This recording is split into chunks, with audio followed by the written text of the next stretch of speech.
কোটার জন্য আমি মুক্তিযুদ্ধ করি নাই, শুধুমাত্র 14 দল বাংলাদেশ না। আমি বঙ্গবন্ধুর আহ্বানে মুক্তিযুদ্ধ গিয়েছিলাম বহুদিন পরে। আমার বড় ভাই লতিফ সিদ্দিকী, যাকে দেখে আমি রাজনীতিতে এসেছিলাম, আজকে তার সঙ্গে আমি কোর্টে বসেছিলাম। আমার কাছে খুব ভালো লেগেছে। আমি বলবো, কোটার জন্য আমি মুক্তিযুদ্ধ করি নাই।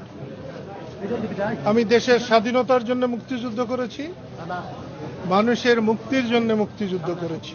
কিন্তু আমি আমার জীবন দশায় যখন শুনলাম আমি কে তুমি কে, রাজাকার রাজাকার, এর আগে আমার মৃত্যু হলে আমি খুশি হতাম।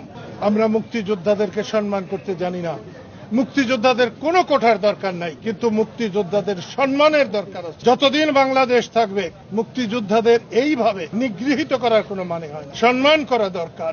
54 বছর দেশ স্বাধীন হয়েছে। কালকে আমি এই কোর্টে আসার জন্য যখন টাঙ্গাইল থেকে আসি, তখন সাভারে দেখলাম আমার গাড়িতেও ঢিল পড়েছে। আমার একটু কিছু মনে হয় নাই।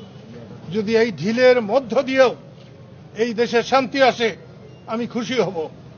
আমি বর্তমান সরকারকে বলবো, ট্যাঙ্ক রেখে উপরে হেলিকপ্টার উড়িয়ে কোন সুস্থ সরকার বা সুস্থ দেশের প্রমাণ বহন করে না। আমি বর্তমান সরকারকে বলবো, এক্ষুনি আপনি সর্বদলীয় একটি সম্মেলন আহ্বান করেন, সেখানে সবাইকে আহ্বান করেন।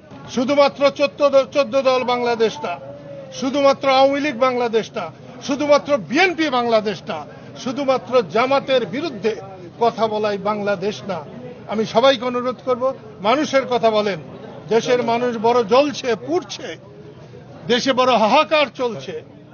যারা দিন এনে দিন খায়, তাদের আজকে পেটে ভাত নেই। আমি আপনাদেরও বলছি, আপনাদের মাধ্যমে সারা দেশবাসীকে আমার এই অন্তিম অনুরোধ জানিয়ে দেবেন। আপনাদের অনেক ধন্যবাদ। খোদা হাফেজ।